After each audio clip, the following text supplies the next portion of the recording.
Akashvani Devikulam spice FM.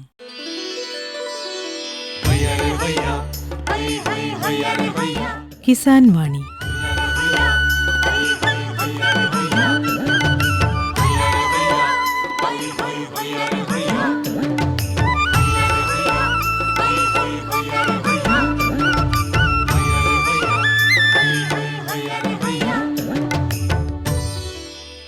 എല്ലാ ശ്രോതാക്കൾക്കും കിസാൻ വാണിയിലേക്ക് സ്വാഗതം. ഈ പരിപാടിയുടെ പ്രായോജകർ കേന്ദ്ര കൃഷി കർഷകക്ഷേമ മന്ത്രാലയം, ഭാരത സർക്കാർ.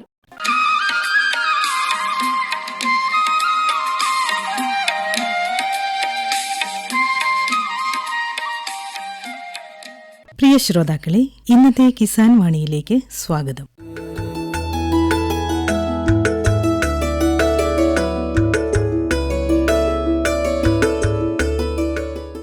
സമ്മിശ്ര കൃഷികളോടൊപ്പം തന്നെ പഴവർഗ്ഗ കൃഷികളിലും സജീവമായി ശ്രദ്ധിക്കുന്ന കരുണാപുരത്തെ കർഷകനായ ശ്രീ PM അശോകൻ തന്റെ കാർഷിക പ്രവർത്തനങ്ങളെപ്പറ്റി സംസാരിക്കുകയാണ് ഇന്നത്തെ കിസാൻ വാണിയിൽ. കിസാൻ വാണി ടീം ഇന്നെത്തിയിരിക്കുന്നത് കരുണാപുരം പഞ്ചായത്തിലെ ബാലഗ്രാം എന്ന കാർഷിക ഗ്രാമത്തിലാണ്. കുടിയേറ്റ കാലം മുതൽ സമ്മിശ്ര കാർഷിക രീതി പിന്തുടരുന്ന ഒരുപാട് കർഷകർ ഈ മേഖലയിലുണ്ട്. അങ്ങനെ ഒരു കർഷകനായ അശോകൻ PM ആണ് ഇന്ന് തൻ്റെ കാർഷിക അനുഭവങ്ങൾ കിസാൻ വാണി ടീമുമായി പങ്കുവയ്ക്കുന്നത്. ചേട്ടാ നമസ്കാരം. നമസ്കാരം. ചേട്ടൻ എവിടെയാണ് സ്ഥലമുള്ളത്? എത്ര ഏക്കറോളം സ്ഥലത്താണ് കൃഷി ചെയ്യുന്നത്? ഏതൊക്കെ ഇനം വിളകളാണ് ഇപ്പോൾ നിലവിൽ കൃഷി ചെയ്യുന്നത്? പ്രകാശ് ഗ്രാം എന്ന ഭാഗത്ത് 1.5 ഏക്കറോളം ഉള്ള കൃഷിഭൂമിയാണുള്ളത്. ഏതൊക്കെ ഇനം വിളകളാണ് കൃഷി ചെയ്യുന്നത് ഈ 1.5 ഏക്കർ കൃഷിയിടത്തിൽ? പ്രധാനമായും ഏലം, കുരുമുളക്, പിന്നെ പുതുതായി ഒരു 2 വർഷമായി ഞാൻ എക്സോട്ടിക് ഫ്രൂട്ട്സുകൾ, വിദേശ ഇനങ്ങളും സ്വദേശി ഇനങ്ങളും ആയ പഴവർഗ്ഗങ്ങൾ കൃഷി ചെയ്യുന്നു. മുൻപ് ഈ കരുണാപുരം പഞ്ചായത്തിൽ വളരെയേറെ ജല ദൗർലഭ്യം നേരിട്ടിരുന്ന ഒരു പ്രദേശമായിരുന്നു. അതോടൊപ്പം തന്നെ തമിഴ്നാട്ടിൽ നിന്നുള്ള ചൂടുകാറ്റ് ഇവിടുത്തെ കാലാവസ്ഥയെ വലിയ മാറ്റങ്ങൾ ഉണ്ടാക്കിയിരുന്നു. അത്തരത്തിലുള്ള ഏതെങ്കിലും പ്രതിസന്ധികൾ താങ്കളുടെ കാർഷിക പ്രവർത്തനങ്ങൾക്ക് പ്രശ്നമായിട്ടുണ്ടോ? തീർച്ചയായിട്ടും. ഞാനും എന്നെപ്പോലെയുള്ള കർഷകരും പ്രധാനമായും നേരിടുന്ന 2 പ്രശ്നങ്ങൾ. ഒന്ന്, ജലദൗർലഭ്യം. മഴ ഏറ്റവും കുറവുള്ള ഒരു മേഖലയാണ് ഇടുക്കിയിലെ കരുണാപുരം പഞ്ചായത്ത്. അതുപോലെ തന്നെ വന്യമൃഗശല്യം രൂക്ഷമാണ്. വന്യമൃഗശല്യം എന്ന് പറഞ്ഞാൽ പ്രധാനമായും കാട്ടുപന്നിയുടെ ശല്യം വളരെയേറെയുണ്ട്. അപ്പോൾ അത് നമ്മൾ കൃഷി വകുപ്പിൻ്റെ ശ്രദ്ധയിൽ പല പ്രാവശ്യം പെടുത്തിയതാണ്. ഇതിനെ പ്രതിരോധിക്കാനുള്ള ഫെൻസിങ് സംവിധാനം, അതിന് വേണ്ട സഹായങ്ങൾ ചെയ്തു തരണമെന്ന് പല പ്രാവശ്യം ആവശ്യപ്പെട്ടിട്ടുണ്ട്. പിന്നെ കാട്ടുപന്നിയെ കൊല്ലാൻ ഉള്ള നടപടികളുണ്ടെന്ന് പറഞ്ഞാലും ഫലപ്രദമായി അത് നടപ്പാകുന്നില്ല. കാരണം അതിന് സാങ്കേതിക തടസ്സങ്ങൾ ഒരുപാടുണ്ട്. നമ്മൾ ആവശ്യപ്പെട്ടാലും അതിൻ്റെ ഫോർമാലിറ്റീസുകൾ ഒരുപാടുള്ളതുകൊണ്ട് അത് പ്രായോഗികമല്ല. അപ്പോൾ നമ്മൾ ഏറ്റവും ഒരു പ്രധാനപ്പെട്ട വിഷയമാണ് കൃഷിയെ സംബന്ധിച്ച് കിഴങ്ങ് വർഗ്ഗങ്ങളൊന്നും നമുക്ക് ലഭ്യമല്ല. അത് തന്നെ ജനത്തിൻ്റെ ആരോഗ്യത്തെയും ഏറ്റവും പ്രധാനമായി ബാധിക്കുന്നു. കാരണം നമ്മൾ അരിയാഹാരം മാത്രം കഴിക്കേണ്ട ഒരവസ്ഥയാണ്. അപ്പോൾ അതുകൊണ്ട് തന്നെ നമുക്ക് കിഴങ്ങ് വർഗ്ഗങ്ങളും മറ്റ് പച്ചക്കറികളും ലഭ്യമാകാത്തത് കൊണ്ട് ആരോഗ്യത്തെ സാരമായി ബാധിക്കുന്നുണ്ട്. ഏലം കൃഷി ഉണ്ടെന്ന് പറഞ്ഞില്ലേ, ഏത് ഇനം ഏലമാണ് കൃഷി ചെയ്യുന്നത്? അതിൻ്റെ കൃഷി രീതികളെക്കുറിച്ചൊന്ന് വിശദമാക്കാമോ?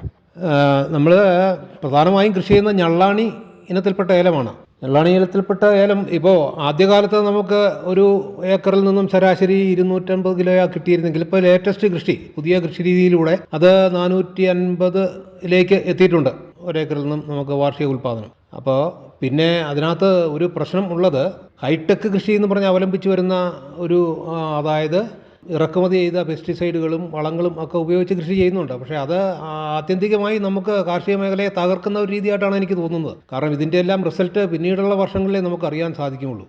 അനിയന്ത്രിതമായ കീടനാശിനി പ്രയോഗവും വളപ്രയോഗവും നമ്മുടെ കൃഷിയെ തകർക്കും എന്നുള്ള കാര്യത്തിൽ യാതൊരു സംശയവുമില്ല. അപ്പോൾ അതിന് കർഷകരെ അവെയർ ആക്കണം. അതിന് കൃഷി വകുപ്പിൻ്റെ, സ്പൈസസ് ബോർഡിൻ്റെ, സർക്കാരിൻ്റെ ഭാഗത്തു നിന്ന് അതിന് ആൾക്കാർക്ക് യഥാസമയം ക്ലാസുകൾ നൽകി ഇതിൻ്റെ ഭവിഷ്യത്ത് അവരെ ബോധ്യപ്പെടുത്തണം. ഇല്ലെങ്കിൽ വരും തലമുറയ്ക്കും അവരുടെ ആരോഗ്യത്തിനുമെല്ലാം വളരെ ദൂഷ്യമാണ് ഉണ്ടാകാൻ പോകുന്നത്. ഈ മേഖലയിലെ ജലദൗർലഭ്യം ഈ വേനൽക്കാലത്തെ ഏലം കൃഷി പരിചരണത്തെ ദോഷകരമായി ബാധിക്കുന്നുണ്ടോ? അതെങ്ങനെയാണ് ആ പ്രശ്നം തരണം ചെയ്ത് മുന്നോട്ട് പോകുന്നത്? തീർച്ചയായിട്ടും ജലദൗർലഭ്യം ഏറ്റവും കൂടുതൽ ബാധിക്കുന്നുണ്ട്. നമുക്ക് മഴ കാലാവസ്ഥയ്ക്കനുസരിച്ചല്ല ഇപ്പോൾ മഴ പെയ്യുന്നത്. കാരണം നമുക്ക് ജൂൺ മാസത്തിലൊക്കെ ലഭിക്കേണ്ട മഴ ആഗസ്റ്റ് സെപ്റ്റംബറിലൊക്കെയാണ് കിട്ടുന്നത്. അതുപോലെ ചെറിയ തോതിൽ കിട്ടേണ്ട മഴ അധികമായി പെയ്യുന്നത് കൊണ്ട് നമുക്ക് കാർഷിക മേഖലയ്ക്ക് ദൂഷ്യമാണ് സംഭവിക്കുന്നത്. അപ്പോൾ നമുക്ക് യഥാസമയം ജലം കിട്ടാത്തത് കൊണ്ട് കാർഷിക മേഖലയെ ബാധിക്കുന്നുണ്ട്. അതിനും നമ്മൾ പഞ്ചായത്തിൻ്റെ ഭാഗത്ത് നമ്മൾ പല പ്രാവശ്യം ആവശ്യപ്പെട്ടിട്ടുണ്ട്. ഏറ്റവും കൂടുതൽ കുടിവെള്ളക്ഷാമം നേരിടുന്ന കരുണാപുരം പഞ്ചായത്തിൽ മഴവെള്ള സംഭരണികൾ, അതുപോലെ ഓപ്പൺ ടാങ്കുകൾ ഒക്കെ നിർമ്മിച്ച് കൊടുത്ത് അതിനുള്ള സാമ്പത്തിക സഹായം കൊടുത്തു കഴിഞ്ഞാൽ ആൾക്കാർക്ക് ഒരുവിധം പിടിച്ചു നിൽക്കുവാൻ സാധിക്കും.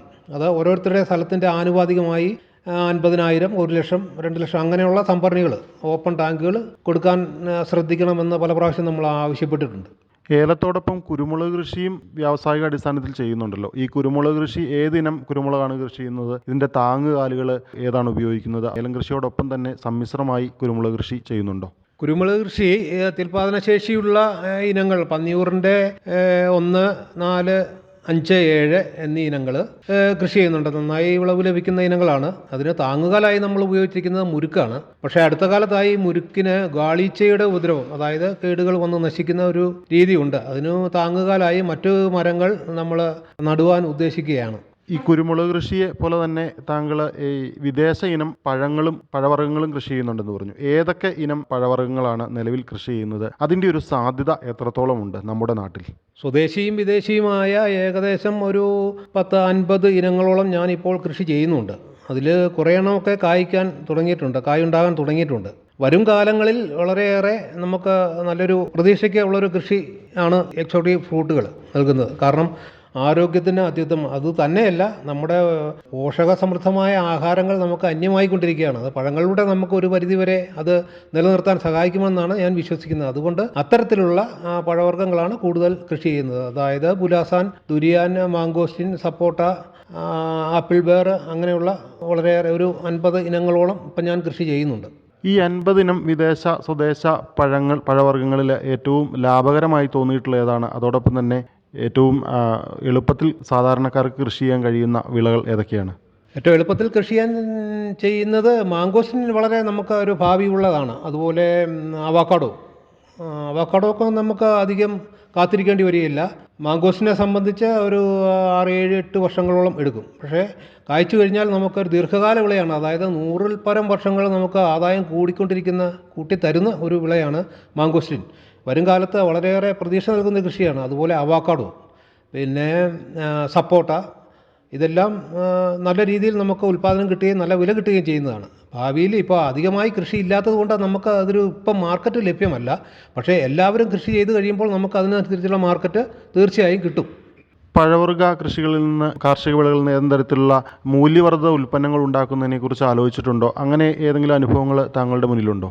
മൂല്യവർദ്ധിത ഉൽപ്പന്നങ്ങൾ ഉണ്ടാക്കുക നല്ലൊരു വിപണി നമുക്ക് നേടുവാൻ സാധിക്കും. പക്ഷേ ഇപ്പോൾ വളരെ റെയറായിട്ടേ ചുരുക്കം കർഷകരെ ചെയ്യുന്നുള്ളൂ. അപ്പോൾ അതുകൊണ്ട് തന്നെ നമുക്ക് വ്യവസായ അടിസ്ഥാനത്തിൽ ഒരു മൂല്യവർദ്ധിത ഉൽപ്പന്ന യൂണിറ്റ് ഉണ്ടാക്കുവാൻ വേണ്ട പഴങ്ങൾ നമുക്ക് ഇപ്പോൾ ലഭ്യമല്ല. അതിനെക്കുറിച്ച് ആലോചിക്കുന്നുണ്ട്.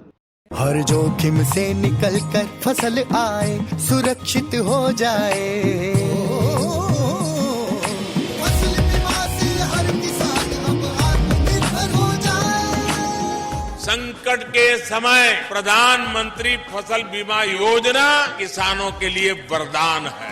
अब सूखा पड़े या बाढ़ आ जाए कोई डर नहीं, अब ओले पड़े या कीट पतंगे फसल खा जाए कोई फिक्र नहीं, क्योंकि हमने लिया है प्रधानमंत्री फसल बीमा।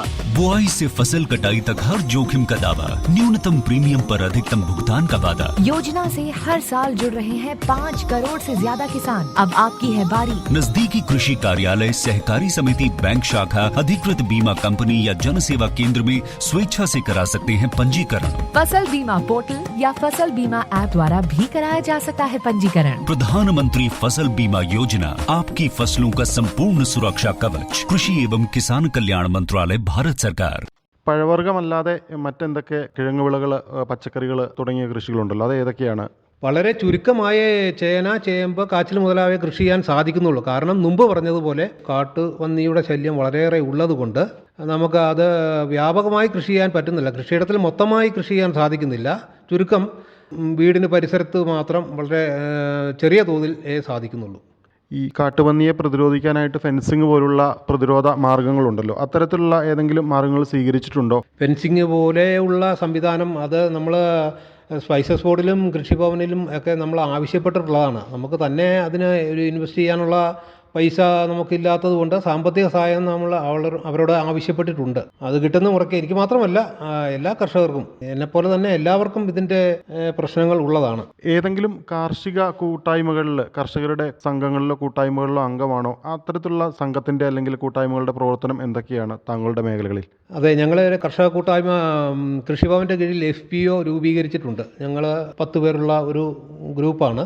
ഞങ്ങൾ ഈ പറയുന്ന പോലെ ഞങ്ങൾക്ക് വളരെയേറെ പദ്ധതികൾ ഉണ്ട്. അത് സർക്കാരിൽ നിന്ന് സാമ്പത്തിക സഹായം ലഭ്യമാകുന്ന മുറയ്ക്ക് വളരെയേറെ കാർഷിക പ്രവർത്തനങ്ങൾ ചെയ്യണമെന്നുണ്ട്. അതായത് കാർഷിക മേഖലയിൽ ആവശ്യമായ വളം, നല്ല ഇനം വിത്തുകൾ, ഇതൊക്കെ ആൾക്കാർക്ക് എത്തിക്കുവാനും കൃഷിയുടെ മേൽനോട്ടം വഹിക്കുവാനും ഞങ്ങൾക്ക് താല്പര്യമുണ്ട്. ഇവിടെ അടുത്താണല്ലോ പാമ്പാടുംപാറ ഏലം ഗവേഷണ കേന്ദ്രം. അതുപോലെയുള്ള സ്ഥാപനങ്ങളുടെ ഏതെങ്കിലും തരത്തിലുള്ള സഹായം അല്ലെങ്കിൽ മണ്ണ് പരിശോധന ഉൾപ്പെടെയുള്ള കാര്യങ്ങൾക്ക് അത്തരത്തിലുള്ള സഹായം താങ്കൾക്ക് ലഭിക്കാറുണ്ടോ? താങ്കളുടെ ചുറ്റുവട്ടത്തുള്ള കർഷകർക്ക് അത്തരത്തിലുള്ള സഹായങ്ങൾ ലഭിക്കാറുണ്ടോ? സഹായം ലഭിക്കുന്നുണ്ട്. ICRI നമ്മൾ മിക്കവാറും ICRIയുമായി ബന്ധപ്പെട്ടാണ് ഇരിക്കുന്നത്. അവിടെ ഒരു പാത്തോളജി നഫീസ മാഡം എന്ന് പറയുന്നത് നമ്മൾ വിളിക്കുകയാണെങ്കിൽ അവർ വന്ന് ഏലം, കുരുമുളകൊക്കെ നോക്കി അതിന് വേണ്ട നിർദ്ദേശങ്ങൾ, എന്താണ് രോഗം എന്ന് അവർ സ്ഥിരീകരിച്ച് അതിന് വേണ്ട മരുന്നുകളൊക്കെ തരാറുണ്ട്. അതുകൂടാതെ പസിലോമൈസിസ്, ട്രൈക്കോഡർമ, വാം അങ്ങനെയുള്ള സാധനങ്ങൾ അവിടെ നിന്നും വാങ്ങി ഉപയോഗിക്കുന്നുണ്ട്. കാർഷിക രീതിയിൽ ഏത് തരത്തിലുള്ള വളപ്രയോഗമാണ് നടത്തുന്നത്? ജൈവ രീതിയിലുള്ള വളമാണോ അതോ കീടനാശിനികളും വളങ്ങളും ഉപയോഗിക്കാറുണ്ടോ?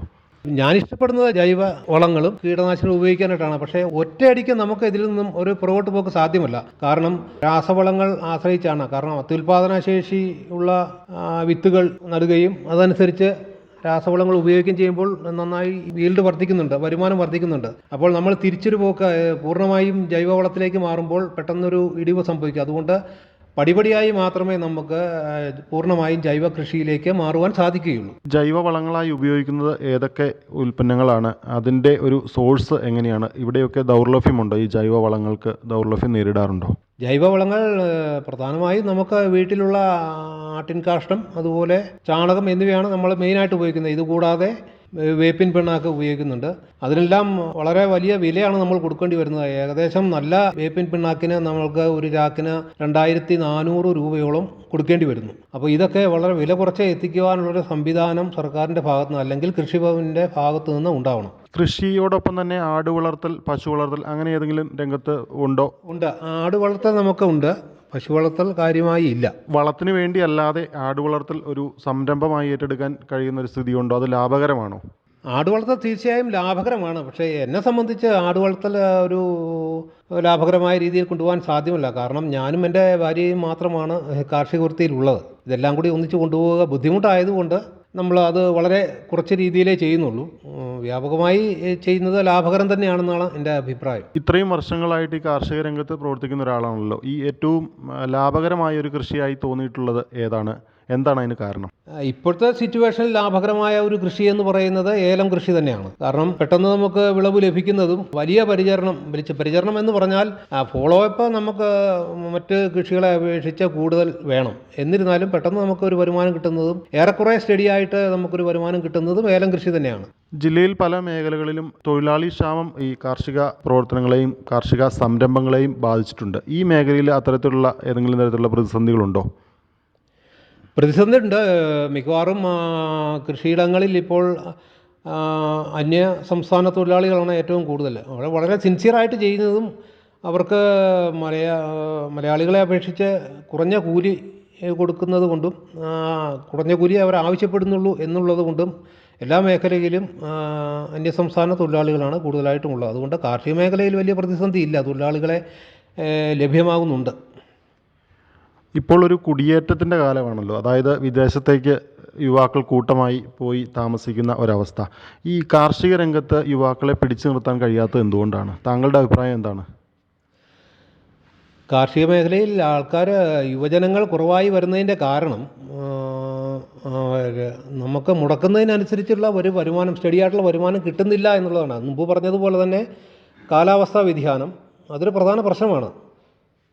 അപ്പോൾ അവർ നോക്കുന്നത്, ഇപ്പോഴത്തെ യുവജനങ്ങൾ നോക്കുന്നത് വിദേശങ്ങളിലൊക്കെ പോയി കഴിഞ്ഞാൽ നന്നായി സമ്പാദിക്കുവാൻ കഴിയും. അതുകൊണ്ടാണ് അവർ വിട്ടുപോകുന്നത്. കാർഷിക മേഖലയിൽ അവർ പ്രതീക്ഷിക്കുന്ന ഒരു വരുമാനം ലഭ്യമല്ല. അങ്ങനെ ലഭ്യമാണെങ്കിൽ അതിനനുസരിച്ചുള്ള സഹായം സർക്കാരിൻ്റെ ഭാഗത്തുനിന്ന് ഉണ്ടായാൽ തീർച്ചയായിട്ടും അവരെ പിടിച്ചു നിർത്തുവാൻ സാധിക്കും നമുക്ക്. കൃഷിഭവനുകൾ അതുപോലൊപ്പം തന്നെ സ്പൈസസ് ബോർഡ് ഇത്തരം സ്ഥാപനങ്ങളുടെ ഒരു സഹായം കർഷകർക്ക് സമയബന്ധിതമായി ലഭിക്കുന്നുണ്ടോ? തീർച്ചയായിട്ടും ഇപ്പോൾ മുൻകാലത്തതുപോലെയല്ല. ഇപ്പോൾ തീർച്ചയായും സമയബന്ധിതമായി ലഭിക്കുന്നുണ്ട്. പക്ഷേ തമിഴ്നാട്ടിലെ പോലെ നമുക്ക് ലഭിക്കുന്നില്ല. കാരണം നമ്മൾ ആവശ്യപ്പെട്ടാൽ മാത്രമേ അവർ നമ്മുടെ ഫീൽഡിൽ എത്തപ്പെടുന്നുള്ളൂ. തമിഴ്നാട്ടിൽ അങ്ങനെയല്ല. അവർ ഫീൽഡിൽ കയറി ഇറങ്ങി അവരുടെ നിർദ്ദേശപ്രകാരമാണ് കൃഷി നടക്കുന്നത്. പക്ഷേ നമ്മുടെ ഇവിടെ നമ്മൾ ആവശ്യപ്പെട്ടാൽ മാത്രമേ അവർ വരുന്നുള്ളൂ. എൻ്റെ അഭിപ്രായം അങ്ങനെയല്ല. അവരെ ഫീൽഡ് തോറും പോയി അവരുടെ ഉപദേശങ്ങൾ കൊടുത്ത് അവരുടെ നിർദ്ദേശപ്രകാരം കൃഷി ചെയ്യുവാൻ അവരെ പ്രാപ്തരാക്കണം. തമിഴ്നാടുമായി ചേർന്ന് കിടക്കുന്ന ഒരു പ്രദേശമാണല്ലോ ഈ കരുണാപുരം. അപ്പോൾ ഈ തമിഴ്നാട്ടിൽ നിന്ന് വിത്ത്, വളം പോലുള്ള കാര്യങ്ങൾ ഇവിടെ എത്തിക്കുന്നത് കൊണ്ട് കർഷകർക്ക് ലാഭമുണ്ടോ? അങ്ങനെ ചെയ്യാറുണ്ടോ? ഉണ്ട്, തീർച്ചയായും ഉണ്ട്. കാരണം നല്ല ഇനത്തിലുള്ള വിത്തുകൾ, വളങ്ങൾ നമ്മൾ അധികം ആശ്രയിക്കുന്നില്ല. നല്ല ഇനത്തിലുള്ള ഹൈൽഡ് വെറൈറ്റി ഉള്ള വിത്തുകൾ നമുക്ക് തമിഴ്നാട്ടിൽ നിന്ന് ലഭ്യമാണ്. അത് നമുക്ക് വളരെയേറെ പ്രയോജനകരമാണ്. പുതിയ കർഷകരോട് ഏറെ കാലമായി കാർഷിക രംഗത്തുള്ള താങ്കളുടെ ഒരു ഉപദേശം എന്താണ്? പുതിയ കർഷകർ എന്ന് പറഞ്ഞാൽ നമ്മൾ എല്ലാവരും കൃഷിയിലേക്ക് വരണം എന്നുള്ളതാണ് എൻ്റെ അഭിപ്രായം. കാരണം നമ്മുടെ ആരോഗ്യം സംരക്ഷിക്കാൻ ഉതകുന്ന നല്ല ഫലവർഗ്ഗങ്ങൾ അതുപോലെ ഭക്ഷണ പദാർത്ഥങ്ങൾ നമ്മൾ കൃഷി ചെയ്ത് ഉൽപ്പാദിപ്പിക്കേണ്ടിയിരിക്കുന്നു. അപ്പോൾ അങ്ങനെ നമ്മുടെ ആരോഗ്യം ഏറ്റവും പ്രധാന കാര്യമാണ്. അതുപോലെ തന്നെ ഒരു നല്ല വ്യായാമം, മനസ്സിന് സംതൃപ്തി, ഇതെല്ലാം നമുക്ക് കൃഷിയിൽ നിന്ന് ലഭിക്കുന്നതാണ്. അതുകൊണ്ട് തീർച്ചയായിട്ടും യുവജനങ്ങളെല്ലാം ഇതിലേക്ക് തിരിഞ്ഞു വരണം. അതിൻ്റെ ഫലങ്ങൾ അവർക്ക് മനസ്സിലാകണം എന്നാണ് എൻ്റെ അഭിപ്രായം. ഞങ്ങൾ ഇവിടെ വന്നപ്പോൾ ശ്രദ്ധിച്ചൊരു കാര്യം, ഇവിടെ നെൽകൃഷി കാണാനേ ഇല്ല. മുൻപ് ഇവിടെ നെൽകൃഷി ഉണ്ടായിരുന്നോ? ഇപ്പോൾ എന്തുകൊണ്ടാണ് നെൽകൃഷി ഇല്ലാത്തത്? നെൽകൃഷി ഉണ്ടാകുന്നു. ഞാൻ മുമ്പ് പറഞ്ഞതുപോലെ ജലത്തിൻ്റെ ദൗർലഭ്യത പണ്ട് കാലങ്ങളിലെ പോലെയല്ല, അൺഎക്സ്പെക്റ്റഡ് ആയിട്ടുള്ള കാലാവസ്ഥ ആണ്. അപ്പോൾ അതുകൊണ്ട് നമുക്ക് ശരിക്കും കൃഷി ചെയ്യേണ്ട സമയത്ത് നമുക്ക് മഴ കിട്ടുന്നില്ല. പിന്നെ അത് തന്നെയല്ല, നെൽകൃഷിയേക്കാൾ ലാഭകരമാണ് ഈ പറഞ്ഞതുപോലെ ഏലം കൃഷിയല്ല. അപ്പോൾ അങ്ങനെയുള്ള പാടങ്ങളെല്ലാം നികത്തി ഇപ്പോൾ ഏലം കൃഷിയും മറ്റു കൃഷികളുമാണ് ചെയ്തിരിക്കുന്നത്. നെൽകൃഷി ലാഭകരമല്ലാത്തത് കൊണ്ട്, അങ്ങനെ ആയി മാറിയത് കൊണ്ടാണ് നെൽകൃഷി പലരും ഉപേക്ഷിച്ചത്. വീട്ടിൽ ആരൊക്കെയാണുള്ളത്? അവരൊക്കെ ചേട്ടൻ്റെ കാർഷിക പ്രവർത്തനങ്ങൾക്ക് സഹായം ചെയ്യാറുണ്ടോ? ഭാര്യ, ഒരു മകൻ വിവാഹിതനാണ്. മകനും ഭാര്യയും അദ്ദേഹത്തിൻ്റെ കുഞ്ഞും വിദേശത്താണ്. ഞാനും എൻ്റെ ഭാര്യയും കൂടിയാണ് കാർഷിക പ്രവർത്തനങ്ങളെല്ലാം നടത്തുന്നത്. കാർഷിക വൃത്തിയിൽ ഭാര്യ എന്നെ നല്ലതുപോലെ സഹായിക്കുന്നു. താങ്കളുടെ കാർഷിക പ്രവർത്തനങ്ങൾക്ക് എല്ലാവിധ ആശംസകളും അറിയിക്കുന്നു. നന്ദി. നമസ്കാരം. പഴവർഗ്ഗ കൃഷികളോടൊപ്പം തന്നെ സമ്മിശ്ര കൃഷികളിലും സജീവമായി ശ്രദ്ധിക്കുന്ന കരുണാപുരത്തെ കർഷകനായ ശ്രീ PM അശോകനുമായി ഇതുവരെ സംസാരിച്ചത് അനുരാജ്. പ്രധാൻമന്ത്രി കിസാൻ സമ്മാൻ നിധി ഈ പദ്ധതിയിൻ കീഴിൽ 2 ഹെക്ടർ വരെ കൈവശ ഭൂമിയുള്ള കർഷക കുടുംബത്തിന് 6000 രൂപ പ്രതിവർഷം നൽകുന്നതായിരിക്കും. അർഹരായ കർഷകർക്ക് 2000 രൂപ വീതം 3 തവണകളായി നേരിട്ട് അവരുടെ അക്കൗണ്ടിൽ നിക്ഷേപിക്കുന്നതായിരിക്കും. ഈ ചെറുകിട നാമമാത്ര കർഷക കുടുംബങ്ങളെ സംസ്ഥാന സർക്കാർ തെരഞ്ഞെടുത്തുകൊണ്ടിരിക്കുകയാണ്. ഈ പദ്ധതിയുടെ മുഴുവൻ ചെലവും ഭാരത സർക്കാരാണ് വഹിക്കുന്നത്. പ്രധാനമന്ത്രി കിസാൻ സമ്മാൻ നിധി കർഷകരുടെ കൃഷിപരമായ പുതിയ അഭിമാനം. കൃഷി കർഷക ക്ഷേമ മന്ത്രാലയം, ഭാരത സർക്കാരിൽ നിന്ന് ജനതാൽപര്യാർത്ഥം. കിസാൻ വാണിയിൽ ഇനി കാർഷിക അറിവുകൾ കേൾക്കാം. റബ്ബറിന്റെ കൊളറ്റോട്രൈക്കം ഇലപൊഴിച്ചിൽ രോഗത്തെ എങ്ങനെ പ്രതിരോധിക്കാം എന്ന പ്രഭാഷണം ഇനി കേൾക്കാം. തയ്യാറാക്കിയത് ഇന്ത്യൻ റബ്ബർ ഗവേഷണ കേന്ദ്രത്തിലെ deputy director doctor Jacob Mathew. Rubber മരങ്ങൾക്ക് ഏറ്റവും കൂടുതൽ രോഗം പിടിപെടുന്നത് മഴക്കാലത്താണല്ലോ. മഴയുടെ ഏറ്റക്കുറച്ചിലുകൾ അനുസരിച്ച് രോഗബാധയുടെ തോത് വ്യത്യാസപ്പെട്ടിരിക്കുമെന്ന് മാത്രം. റബ്ബറിന്റെ ഉൽപ്പാദനത്തെയും വളർച്ചയെയും സാരമായി ബാധിക്കുന്ന അകാലിക ഇലപൊഴിച്ചിൽ, പാച്ച് ക്യാൻകർ, പട്ടചീയൽ, കൂമ്പുചീയൽ എന്നിവയ്ക്ക് കാരണമാകുന്ന ഫൈറ്റോഫ്തൊറ, പിങ്കു രോഗത്തിന് കാരണമാകുന്ന കോർട്ടീസിയം തുടങ്ങിയ കുമിളുകളുടെ ആക്രമണം ഏറ്റവും കൂടുതലുണ്ടാകുന്നത് മഴക്കാലത്താണ്. വിവിധ കുമിൾനാശിനി പ്രയോഗത്തിലൂടെ ഈ രോഗങ്ങളെ പ്രതിരോധിക്കുന്നതിനോ നിയന്ത്രിക്കുന്നതിനോ സാധിക്കും. എന്നാൽ കാലവർഷാരംഭം തുടങ്ങി തുലാവർഷ അവസാനം വരെ തുടർച്ചയായി കണ്ടുവരുന്ന മറ്റൊരു രോഗമാണ് കൊളട്രോട്രൈക്കം. ഇലപൊഴിച്ചിൽ നഴ്സറി തൈകളെയും തോട്ടങ്ങളിൽ വളരുന്ന പ്രായം കുറഞ്ഞ മരങ്ങളെയും ബാധിക്കുന്ന ഈ രോഗം കൊളട്രോട്രൈക്കം എന്ന കുമിളുകളുടെ ആക്രമണം മൂലമാണ് ഉണ്ടാകുന്നത്. ഈ കുമിളുകളുടെ നിരന്തരമായ ആക്രമണം റബ്ബർ മരങ്ങളുടെ വളർച്ചയെ സാരമായി ബാധിക്കുകയും അപക്വകാലം ദീർഘിച്ചു പോകുന്നതിന് ഇടയാവുകയും ചെയ്യും. രോഗലക്ഷണങ്ങൾ: തളിരിലകളെയാണ് ഈ രോഗം ബാധിക്കുന്നത്. ഇലകൾ പൊടിച്ചു വരുന്ന പച്ച കലർന്ന ചെമ്പു നിറത്തിലുള്ളതു മുതൽ ഇളം പച്ച നിറത്തിലുള്ള ഏത് അവസ്ഥയിലും ഈ രോഗം പിടിപെടാം. ഇലകളുടെ അഗ്രഭാഗത്തോ ഇലയരികുകളിലോ പുള്ളികൾ പ്രത്യക്ഷപ്പെടുന്നു. ആ ഭാഗം രോഗം ബാധിച്ച ഇലകൾ ചുരുണ്ട് വികൃതമായ ശേഷമായിരിക്കും കൊഴിയുക. രോഗത്തിന്റെ തീവ്രതയനുസരിച്ച് ചിലപ്പോൾ ഇലകൾ മാത്രം കരിഞ്ഞ് കൊഴിഞ്ഞു വീഴുകയും ഇലത്തണ്ടുകൾ കുറച്ചു ദിവസം കമ്പിൽ ശേഷിക്കുകയും പിന്നീട് കൊഴിഞ്ഞു പോവുകയും ചെയ്യുന്നു. ഇളം പച്ച നിറത്തിലുള്ള അവസ്ഥയിൽ രോഗം പിടിപെട്ടാൽ ഇലയുടെ അഗ്രഭാഗം കരിഞ്ഞോ തവിട്ട് നിറത്തിലും അതിനു ചുറ്റും മഞ്ഞ വലയത്തോടു കൂടിയുള്ള പാടുകളോടുകൂടിയോ സ്ഥിതി ചെയ്യുന്നതായി കാണാം. ചെറിയ പാടുകളോടുകൂടിയ ഇലകൾ വളരുന്നതോടുകൂടി പാടുകളുടെ അരികുകൾ കട്ടികൂടി ഇലയുടെ പ്രതലത്തിൽ ഒരു കോണുപോലെ ഉയർന്നു വരുന്നു. ഈ ഇലകളിൽ സ്പർശിച്ചാൽ ഇങ്ങനെ കോണുപോലെ പൊങ്ങി നിൽക്കുന്ന പാടുകൾ സ്പർശിച്ച് അനുഭവിച്ച് അറിയാവുന്നതാണ്. മഴക്കാലം കൊളട്രോട്രൈക്കം കുമിളുകളുടെ വളർച്ചയ്ക്ക് തികച്ചും അനുകൂലമാകയാൽ ആദ്യത്തെ ആക്രമണശേഷം ഉണ്ടായിക്കൊണ്ടിരിക്കുന്ന എല്ലാ തളിരുകളും ഇവയുടെ ആക്രമണത്തിന് വിധേയമാകും. ഇപ്രകാരം തുടർച്ചയായുള്ള രോഗാക്രമണം മൂലം മരങ്ങളിലെ കൂമ്പുകളുടെയും ശിഖരങ്ങളുടെയും വളർച്ച മുരടിക്കുകയും ശൽക്കപത്രങ്ങൾ രോമങ്ങൾ പോലെ പുറത്തേക്ക് വളർന്നു വരികയും ചെയ്യുന്നതായി കാണാം. ചെറുമരങ്ങളിലെ പ്രധാന മുകുളത്തിന്റെ വളർച്ച മുരടിക്കുമ്പോൾ താഴെ നിന്ന് മറ്റ് ധാരാളം മുകുളങ്ങൾ വളർച്ച പ്രാപിക്കുകയും അവയും രോഗാക്രമണത്തിന് വിധേയമായി വെറും കമ്പുകളായി നിൽക്കുകയും ചെയ്യുന്നു. ഇങ്ങനെ തുടർച്ചയായുള്ള രോഗാക്രമണം മൂലം ചിലപ്പോൾ ഈ കമ്പുകൾ ഉണങ്ങിപ്പോകുന്നതിനും ഇടയാകും. മഴക്കാലത്ത് ഫൈറ്റോഫ്തോറ എന്ന കുമിളുകൾ മൂലം ഉണ്ടാകുന്ന കൂമ്പുചീയലിനും ഈ രോഗലക്ഷണങ്ങളുമായി ചില സമാനതകളുള്ളതുകൊണ്ട് ഈ രോഗത്തെ കൂമ്പുചീയലായി തെറ്റിദ്ധരിക്കാറുണ്ട്. എന്നാൽ രണ്ട് രോഗങ്ങളുടെയും വ്യത്യസ്തങ്ങളായ ചില പ്രത്യേകതകൾ കൊണ്ട് ഇവയെ തിരിച്ചറിയാം. കൂമ്പുചീയൽ മൂലം തളിരുകളിലും ഇളം തണ്ടിലും രോഗം ബാധിച്ച് പ്രധാന കൂമ്പ് ചീഞ്ഞ് അഴുകിപ്പോകുന്നു. കൂമ്പ് ചീഞ്ഞ് താഴോട്ട് തണ്ടിലേക്കും പടർന്ന് ക്രമേണ ഉണങ്ങിപ്പോകുന്നു. ഇപ്രകാരം ഉണങ്ങിയ തണ്ട് പൊള്ളയായും അഗ്രഭാഗം നേർത്ത് വളയുകയും ചെയ്യും.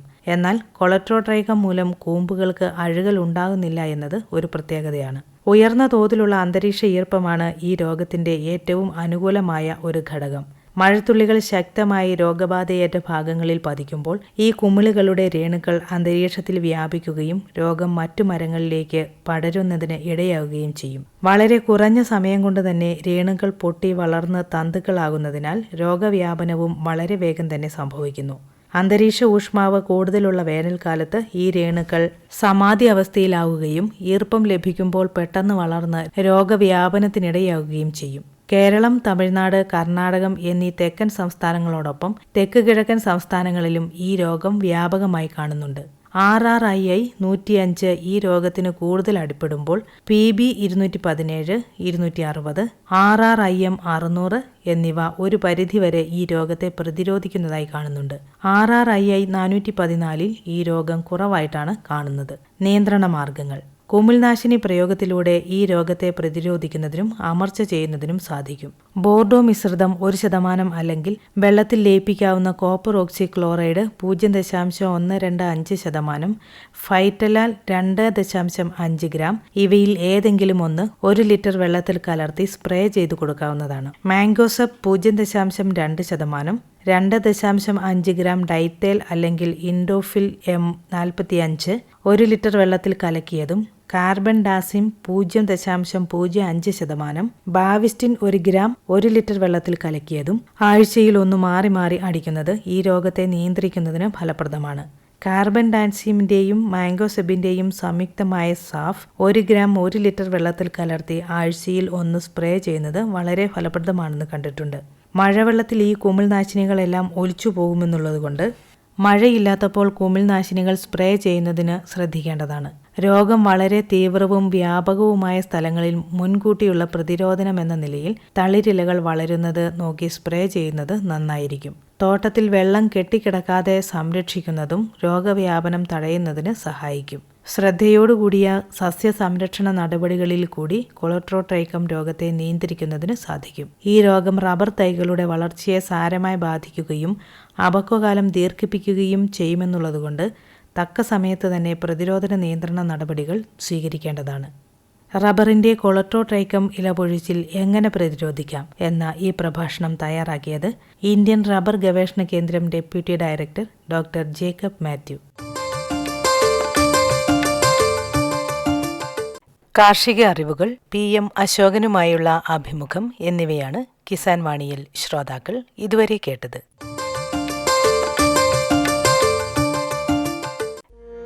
सूखा हो या बेमौसम की बरखा हो, कीड़ा लगे खेत में या दुविधा हो, बहुत ही कम प्रीमियम पे पूरी हो भरपाई, फसल बीमित रहे कटाई के बाद भी भाई। हाँ, ऋणी या अऋणी अब हर किसान लाभ उठाए, एक मौसम कदर है सब किसान बीमा कराए, प्रधानमंत्री फसल बीमा योजना से हर किसान मुस्काए।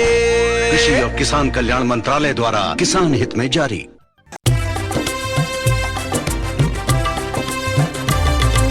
സഹകരണത്തിൻ ബലത്തിൽ വികാസത്തിനു ചുവടുവയ്ക്കാം.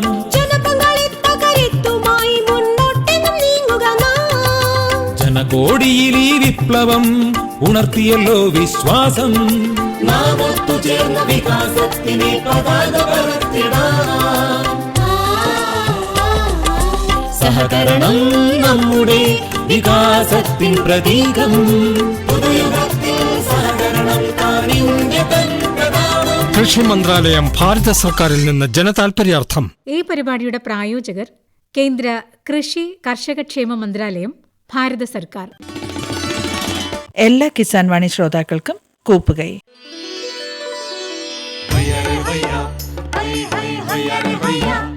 കിസാൻ വാണി സമാപിക്കുന്നു.